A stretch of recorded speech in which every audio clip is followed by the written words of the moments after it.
सर्व अंशतः अनुदानित बांधवांनो, ही सध्याची मुंबईची परिस्थिती आहे।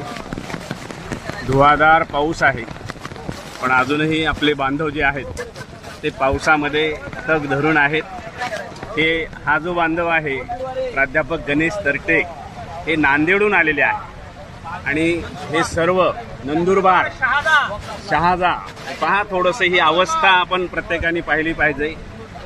हे जे काही लढवय्ये लढत आहेत, वर्धापूर, कोल्हापूर, चंद्रपूर, लातूर, हे सगळी परिस्थिती मुद्दाम दाखवण्याचं कारणच हे आहे की जागे व्हा। सरकार निश्चित देण्याच्या मानसिकतेमध्ये आहे, पण आपण घेण्याच्या मानसिकतेत आहोत का, या संदर्भात स्वतःच्या मनाला प्रश्न निश्चित करा। आणि मला खात्री आहे की या येणाऱ्या काही दिवसामध्ये आपण विजयापर्यंत जाणार आहोत। आपला निर्णय होणार आहे। पाऊस कशा पद्धतीनं आपल्याला साथ देतो त्यावर सगळ्या गोष्टी निश्चित अवलंबून नाही आहेत, कारण रेड अलर्ट जरी असला तर याचाच फायदा आपल्याला होणार आहे याची मला खात्री वाटते। कारण सरकारच्या दरबारामध्ये रेड अलर्ट हा जरी धोक्याचा असला तरी हा धोका पत्करून जर शिक्षक आझाद मैदानात असतील तर ही सरकारची निश्चित मोठी नामुष्की असणार आहे।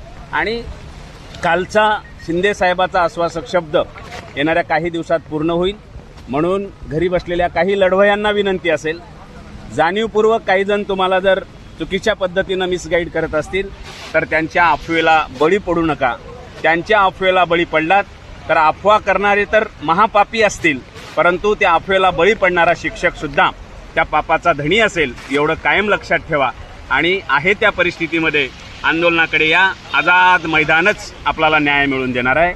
धन्यवाद। मी प्राध्यापक डॉक्टर आनंद कर्णे, नांदेड।